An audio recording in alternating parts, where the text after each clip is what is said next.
अस्सलाम वालेकुम dear students, मैं हूं आपका टीचर राजा जवाद अहमद मीरभर और आप देख रहे हैं मेरा यूट्यूब चैनल राजा जवाद अहमद मीरभर। आज हम जो है मैट्रिक क्लास फिजिक्स में जो चैप्टर है हमारा 11 साउंड, उसका चैप्टर न्यूमेरिकल नंबर 2 जो है वो आज हम करेंगे। ये जो है न्यूमेरिकल नंबर 2 बिल्कुल उसी फार्मूले से होगा जिस तरह हमने पहले फार्मूले के ऊपर जो है हमने स्पीड या वेवलेंथ या फ्रीक्वेंसी मालूम की थी, जो था हमारे पास v बराबर f लैम्डा। तो आइए एक मरतबा पहले सवाल को पढ़ते हैं, फिर उसके बाद हल करते हैं। देखिए, कहता है कि a person has an audible range। एक पर्सन जो है वो सुन सकता है कहां से कहां तक? 20 हर्ट्ज से लेकर 20 किलो हर्ट्ज तक।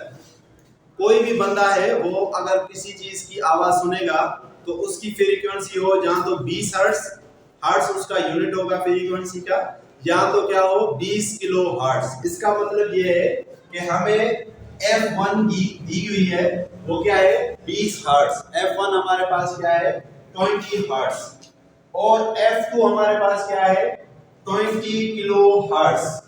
जब भी हम किलो लिखेंगे तो किलो का मतलब क्या है कि 1 किलो में होते हैं 1000। 1 किलो का कितना होता है 1000।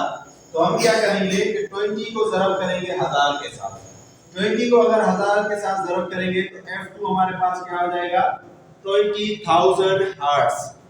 तो इसका मतलब ये है कि F1 हमारे पास है 20 हर्ट्ज और F2 हमारे पास है 20,000 हर्ट्ज। आगे कहता है कि in ear corresponding to these frequencies क्या मालूम करें, फाइंड करें वेवलेंथ ऑफ साउंड वेव्स। क्या मालूम करें wavelength of sound waves. What are the distinguishing wavelength of the sound waves. जब भी वेवलेंथ की बात होगी तो उसको हम लिखते हैं लैम्डा में और जिसका यूनिट होगा मीटर। यानी हमें क्या मालूम करना है वेवलेंथ। क्या मालूम करना है वेवलेंथ। दो फ्रीक्वेंसी दी गई है और वेवलेंथ यानी लैम्डा हमें क्या कहता है कि भाई मालूम करें। ठीक है, लैम्डा हम मालूम करेंगे।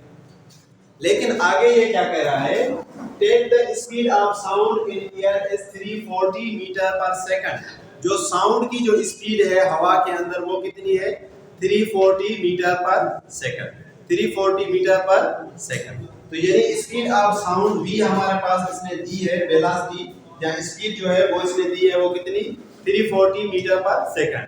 अब अगर वेवलेंथ हमें मालूम करना है तो उसका फार्मूला है v बराबर f लैम्डा। क्या है f लैम्डा। यहाँ पर हमें v भी मालूम है f भी मालूम है, लेकिन हमें क्या चाहिए लैम्डा। तो ये जो f यहाँ पर मल्टीप्लाई हो रहा है, यहाँ आ जाएगा तो क्या हो जाएगा डिवाइड, यहाँ आ जाएगा तो क्या हो जाएगा डिवाइड। अगेन अगर ये f है तो हमारे पास f की है दो वैल्यू f1 और f2। तो पहले हम f1 लेते हैं, यानी लैम्डा बराबर क्या v डिवाइडेड बाय f1। तो v की वैल्यू हमारे पास क्या है भाई 340 मीटर पर सेकंड। क्या है भाई 340 मीटर पर सेकंड। और f1 की वैल्यू हमारे पास क्या है, f1 की वैल्यू है 20 हर्ट्ज। आप इसको f1 भी लिख सकते हैं, आप इसको खाली f भी लिख सकते हैं। मैंने f1 और f2 इसलिए किया ताकि हमें पता चले कि एक फ्रीक्वेंसी 20 है और दूसरी फ्रीक्वेंसी 20,000 है। तो 0 को 0 में खत्म करेंगे और 2 का पावर 34 पर कितनी दफा होगा 17 दफा। कितनी दफा 17 दफा। तो लैम्डा हमारे पास क्या आएगा 17 मीटर। तो इसका मतलब है कि अगर फ्रीक्वेंसी हो f1 या फ्रीक्वेंसी हो 20 तो वेवलेंथ कितनी होगी 17 मीटर। अब आ जाए दूसरी में, अगेन वही फार्मूला लैम्डा बराबर v अपॉन f2। अब f2 जो है वो है हमारे पास 20,000। क्या है भाई 20,000। तो 0 को 0 में हमने खत्म कर दिया। अब आप पहले ये समझिए, अगर कैलकुलेटर है तो डायरेक्ट आप कर सकते हैं 340 डिवाइडेड बाय 20,000।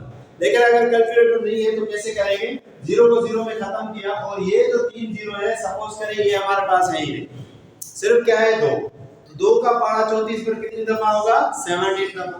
अब यहाँ है 3 जीरो, यहाँ पर कितने जीरो है 3 जीरो। इसका मतलब ये है कि पॉइंट 3 नंबरों के बाद, पॉइंट कितने नंबरों के बाद 3 नंबरों के बाद। यहाँ देखिए 7 भी है 1 भी है, तो 2 नंबर तो है।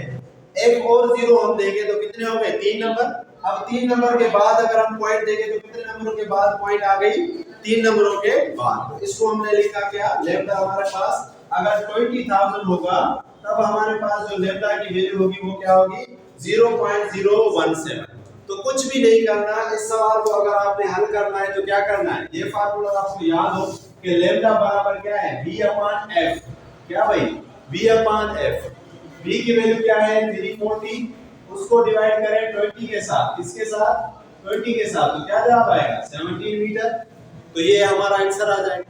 अगर दूसरी आप लेना चाहते हैं तो 20 की जगह पर क्या कर दे, 20 की जगह पर कर दे 20,000, क्या कर दे भाई 20,000, तब हमारे पास आंसर क्या आ जाएगा 0.017 मीटर। तो कुछ भी नहीं है, आपको बस ये छोटा सा फार्मूला याद होना चाहिए, लैम्डा बराबर v अपॉन f। तो आसानी से आप ये सवाल कर लेंगे। वैसे भी ये पहले चैप्टर में यही फार्मूला हमने इस्तेमाल किया है। मैंने बहुत मर्तबा आपको कहा है कि आप फिजिक्स में 3 चीजें याद कर लें, यूनिट, फार्मूला और फिगर। होपफुली आपको ये लेक्चर समझ आया होगा। Thank you, thanks for watching.